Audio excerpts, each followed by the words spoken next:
நிறைய பேர் வந்து நிறைய விதத்துல கஷ்டப்பட்டு இருக்காங்க. அதுல முக்கியமா வந்து சமையல் கலைஞர்கள் அப்படின் போது ரொம்ப ஒரு முக்கியமான பணி. ஏன்னா வந்தவங்களுக்கு எல்லாத்துக்கும் அந்த சாப்பாடை கொடுத்து பரிமாறுறது ஒரு முக்கியமான பணின்னு சொல்லலாம். கீரனூர் பிரியாணின்றது ரொம்ப ஒரு ஃபேமஸான பிரியாணி. எந்த ஊர்ல இருந்து வந்திருக்கீங்க ப்ரோ? நம்ம கீரனூர்ல இருந்து வந்திருக்கிறோம்னா.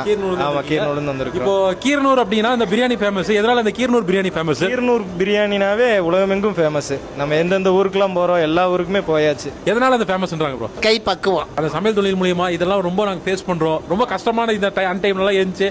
அந்த மாதிரி என்னென்ன ஃபேஸ் பண்றீங்க? அது ரொம்ப கஷ்டம் தான். ஆனா இந்த அளவுக்கு நாங்க வந்து ஃபேமஸ் ஆகும்னு நாங்க நினைச்சு பார்க்கல. ஆமா, நம்ம அப்பாவுடைய கை பக்குவம். நீங்க எத்தனை வருஷமா உங்களோட அனுபவம்? நான் வந்து 40 வருஷமா இருக்கு. இப்போ வந்து முக்கியமா வந்து எல்லா இடத்துக்கும் ஈவென்ட் பண்ணிருக்கீங்களா? ஆமா, எல்லாமே எங்கேயா இருந்தாலும் நமக்கு 1 மந்த் 2 மந்த்துக்குள்ள புக் பண்ணிடுவாங்க. நம்ம அந்த இடத்துக்கே போய் பண்ணி கொடுத்துருவோம். இப்போ எந்த ஊர்ல வந்து இப்போ இன்னைக்கு ஆர்டர் உங்களுக்கு பிளேஸ் பண்ணிருக்கீங்க? இன்னைக்கு குன்னூர்ல பாரிஸ் கார்லன்னு சொல்லி ஒரு மகால்ல இன்னைக்கு பண்ணிட்டு இருக்கோம். கண்டிப்பாங்க. நம்ம நிறைய பேர் எதிர்பார்க்கறது என்னன்னா ஒரு ஃபங்க்ஷன்ல வந்து நல்ல ஒரு பிரியாணி கொடுக்கணும் தான். அப்ப இந்த கீரனூர் பிரியாணின்றது ரொம்ப ஃபேமஸான ஒரு பிரியாணி.